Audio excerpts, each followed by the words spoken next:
Heads up. Pencil in hand. Move to the front of the room. Got some good stuff coming up now.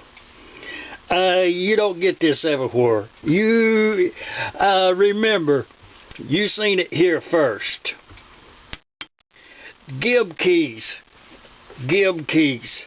The problem has arose as I put this flywheel on this engine. And to get right in here to the problem at hand is this is an original pulley, and it's got a set screw in it, and it's got a cutaway. The set screw does not pinch onto the gib key. It's not good, not good. But when you put the crankshaft in the engine and the flywheel, then this gib key, that flywheel, that pulley, will go onto that crankshaft and cover up that gib key. Should be only 1 inch of this gib key protruding out the side of the flywheel, so that the side that does not have the flywheel on it will have this gib key protector, and it goes right here, and this right here is it's a little less than 1 inch. But when you put this on there, and it has a set screw in it also, and it's a couple of positions you can put that to get to a place on the crankshaft. But this right here will cover up the gib key, and you will not catch a shirt tail or a shop cloth on this right here and wind it up. It's a safety thing. If you're not going to use a pulley on your engine, you should have 2 of these for a safety situation. Now, to get to the nitty-gritty, to get right into the bowels of this little video right here, the good stuff, let's say. You see what I got laid out right here, and these are all these gib keys right here. This whole selection. Let's move this one over. Move this one over. Disregard them. This whole selection right here is used on the governor side of the engine, the long one. Being this one. This is the center out of one of those flywheels that I usually use so often. And the gib keys was the problem. This key right here is the key I was attempting to install in that flywheel. And it was too much sticking out here. Oh, it was 1.5 inches or a little more. So the pulley would not have went further enough onto the flywheel. So what I've done is got the micrometer out, and also got the ruler yonder, 1/6 scale, and all I've done is just measured, just got it done 3.5 inches from the end. And this right here is a brand new one, have not been machined as of yet. And what I did, just put the 3.5 inch scale right there and put a mark right there. Nothing scientific at all about it. Precision within close enough tolerances for what we're doing right here. And as you can see, I made some numbers, and I put the micrometer. What I've done is I put the mic right on that line. Where I had that line right there, I put the micrometer on there, and it was 346. .346, and then I wrote it onto that thing.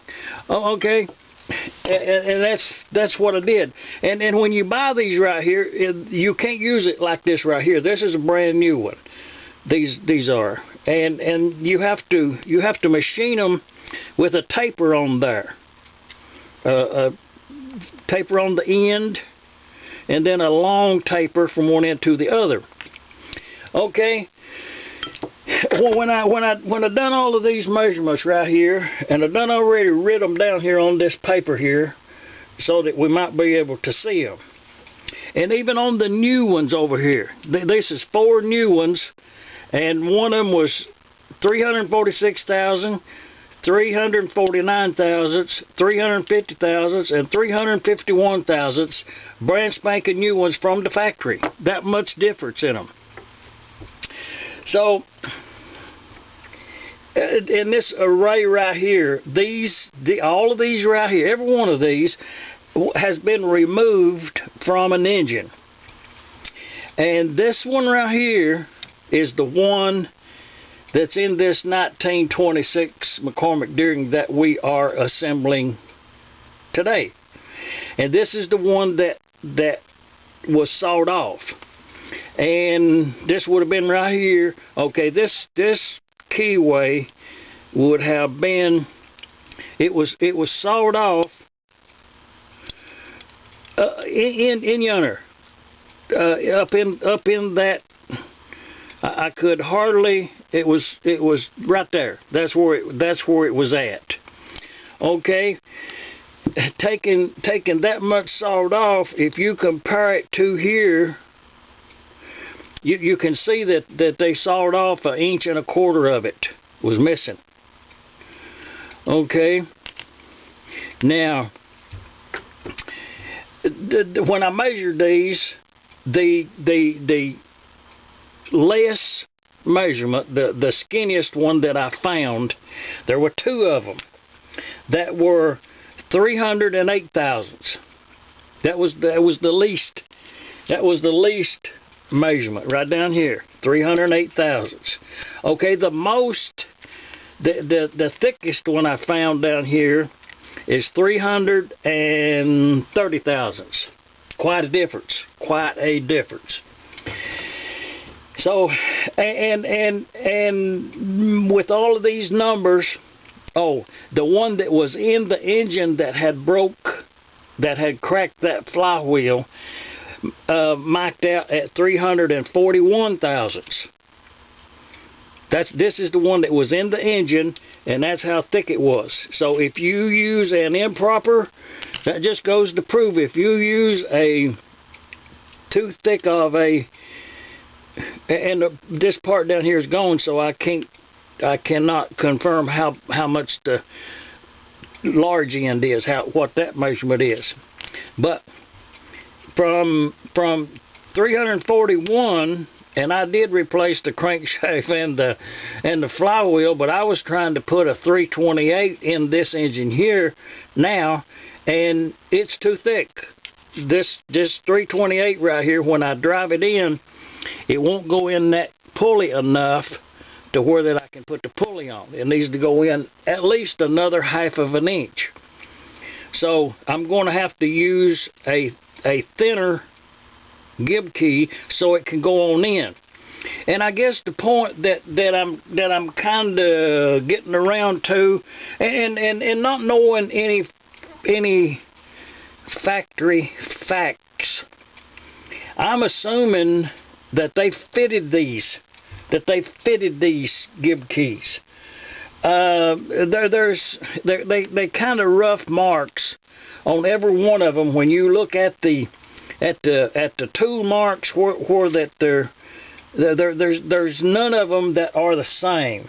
You know, like file marks or some kind of rasp or a tool, or they're all different. And I'm assuming that some of these come right out of the factory. I'm assuming that most of these did. Some of them was really hard to get out. This one even has the grind mark goes crossways, and the one right next to it, the grind mark goes long ways. This one goes almost a 45. So all of them has different angle grind marks.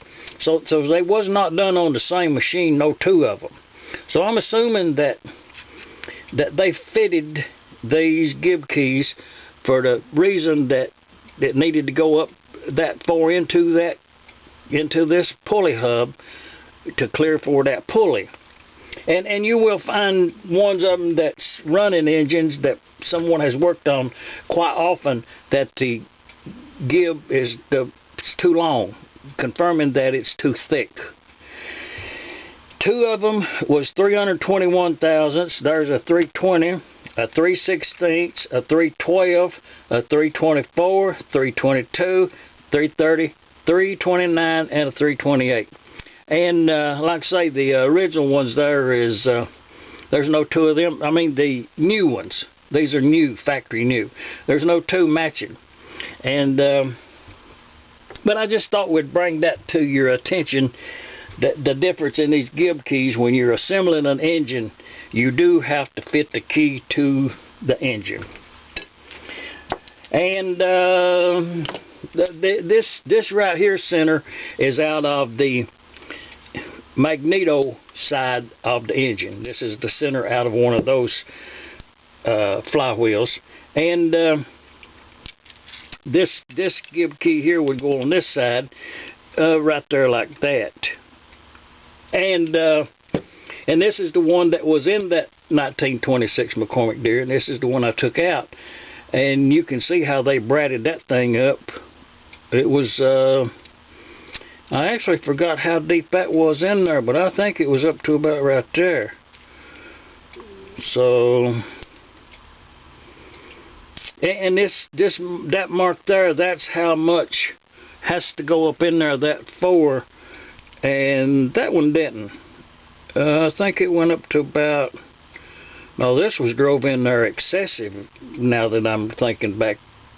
Anyways, no need to go any further. Just leave a comment. Let's leave a comment, and let's label this little segment the Gib Key Fiasco from here on the East Coast Arkansas. Shop Dog Sam.